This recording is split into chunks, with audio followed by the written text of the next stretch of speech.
capacity.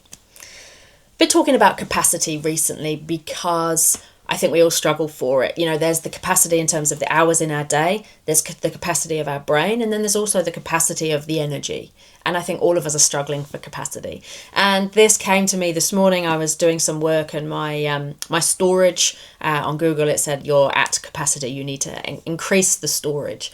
And it made me think of our brains, because I think sometimes my brain says that too. And it's interesting because the cloud, I can't see it. It seems like this infinite place in the sky where we store everything, but clearly it has its limits. And I think our brains are the same. We can't see them, we can't see what's in them, but we have our limits. And sometimes we get to those limits pretty quickly, particularly in this information age where there's so much information we're able to put into our brain, so much capacity. And I was sharing a pot of tea with a friend recently. We were having this conversation, and we were saying it's a little bit like when you're pouring tea into the cup, but the cup is full. And I think many of our brains feel like that right now. And our worlds and our modern lives are very set up for more tea in the cup, rather than how do we evolve to have greater capacity, like the cloud? How do we evolve to make the cup a little bit bigger? Because I think that's what the world is asking of us now. And I think tea is a great analogy for this, because when we ask ourselves the question, how do we build capacity? Tea breaks are a really good example of this. So I'm from England, and tea drinking is a sort of a national sport, and it's one of my non-negotiables in the morning. It's how I start every day. And in England, tea is used for all occasions, particularly to connect. So if someone comes to the house, we put the kettle on. If someone's sad, we make them a cup of tea. If we are gathering as a family to have a conversation, we'll say, yep, let's have a cup of tea while we do this. And so tea is used for many reasons, and it has been used in many ancient cultures as a way of connecting, but also as ritual. And when you think about a cup of tea, so often now my cup of tea will be a few dunks of the tea bag and rush back to the desk, or it's a takeaway in a plastic cup while I'm rushing somewhere whilst checking emails. That was never the intention of tea, and here's how that relates to capacity. Tea is a ritual. The pouring of the tea in the pot, the letting it brew, giving it time to brew, to then pouring it into beautiful cups that we get to hold, the connection with others around us when we share tea, but also the pause and the moments. Morning tea breaks, afternoon tea breaks, or if you're old enough, smoko breaks.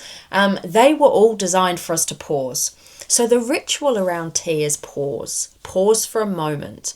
Tea was never supposed to be drunk in a plastic cup running from one meeting to the next. It's about the pause that it creates and the ritual that surrounds it. And here's how that builds capacity.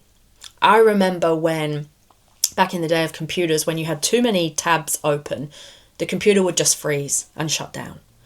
And that's a little bit like what happens to our brains when we've got too many tabs open, when we're at capacity. And that's why we see so many mental health issues stemming from some of our workplace behaviours and, of course, life behaviours.